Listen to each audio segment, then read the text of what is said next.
నమస్తే. ఆపరేషన్ మానుగుంట జగన్ కి Balineni big shock.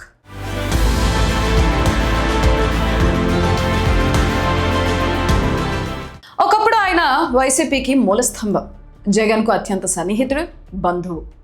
ఆ పార్టీ పుట్టుక నుంచి అడుగడుగున చక్రం తిప్పిన కీలక నేత. కానీ కాలం మారింది, సీన్ రివర్స్ అయింది. నిన్నటి వరకు వైసీపీకి కవచంగా ఉన్న ఆ నేత ఇప్పుడు అదే ఫ్యాన్ పార్టీ పునాదులు కదిలించే మాస్టర్ ప్లాన్ వేస్తున్నారు. పవన్ కళ్యాణ్ ఇచ్చిన పవర్తో ఏకంగా జగన్ కే మైండ్ బ్లాక్ అయ్యే షాక్ ఇవ్వబోతున్నారు. ఇంతకీ ఎవరా నేత? ఆయన వేస్తున్న వ్యూహం ఏంటి? వైసీపీకి జరగబోయే డ్యామేజ్ ఏంటి?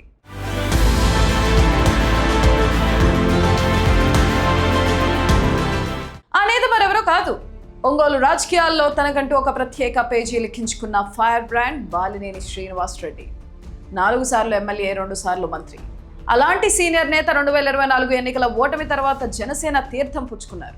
మొదట్లో కొత్త పార్టీలో ఎలా సర్దుకుంటారో అన్న అనుమానాలు ఉన్నా ఇప్పుడు బాలినేని జనసేనలో సెంటర్ ఆఫ్ అట్రాక్షన్ గా మారారు. దీనికి కారణం పవన్ కళ్యాణ్. పవన్ బాలినేని సీనియారిటీకి భారీగా ప్రాధాన్యత ఇస్తున్నారు. ఏకంగా ఒంగోలు జిల్లా జనసేన కమిటీనే రద్దు చేసి బాలినేనికి ఫ్రీ హ్యాండ్ ఇచ్చారు.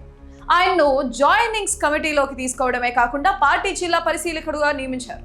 ఇంకేముంది, పవన్ ఇచ్చిన పవర్తో బాలినేని తన ఆపరేషన్ స్టార్ట్ చేశారు. వైసీపీ కాంగ్రెస్లలో సుదీర్ఘకాలం పనిచేసిన బాలినేనికి ఒంగోలు జిల్లా నాడి తెలుసు.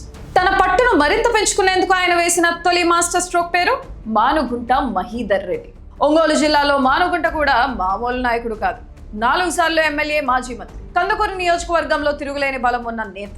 2019లో వైసీపీ నుంచి గెలిచిన ఆయనకు మంత్రి పదవి దక్కలేదు. ఆ అసంతృప్తి అలా ఉండగానే 2024లో జగన్ ఏకంగా టికెట్కి ఎసరు పెట్టారు. దాంతో ఆయన పరోక్షంగా కూటమి గెలుపుకు సహకరించారన్న టాక్ కూడా ఉంది. గత 2 ఏళ్లుగా ఆయన వైసీపీలో ఉన్నా లేనట్టే ఉన్నారు. ఇప్పుడు ఈ అసంతృప్తిని బాలినేని క్యాష్ చేసుకోబోతున్నారా? అవుననే అంటున్నాయి రాజకీయ వర్గాలు.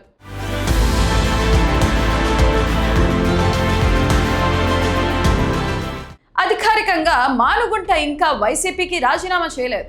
కందుకూరులో ఆయనకున్న బలమేంటో ఫ్యాన్ పార్టీకి కూడా తెలుసు. అందుకే వైసీపీ పెద్దలు బుజ్జగింపుల పర్వం కొనసాగిస్తున్నారని సమాచారం. కానీ వచ్చే 2029 ఎన్నికల్లో కందుకూరు నుంచి పోటీ చేయాలని మానుగుంట బలంగా ఫిక్స్ అయ్యారు. ఇదే కరెక్ట్ టైం అని భావించిన బాలినేని మానుగుంటను జనసేనలోకి తెచ్చేందుకు పావులు కదుపుతున్నారు. అక్కడ టికెట్ హామీ దొరికితే మానుగుంట జనసేన కండువా కప్పుకోవడం ఖాయంగా కనిపిస్తుంది. ఇదే జరిగితే ఒంగోలు జిల్లాలో వైసీపీకి ఇది కోలుకోలేని దెబ్బ.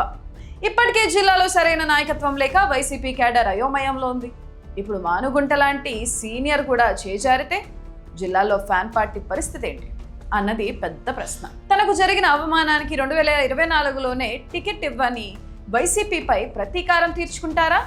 జనసేనలో చేరి కందుకూరి బరిలో దిగుతారా? బాలినేని వ్యూహం సక్సెస్ అయ్యి ఫ్యాన్ పార్టీకి మరో షాక్ తగలనుందా? కాలమే సమాధానం చెప్పాలి.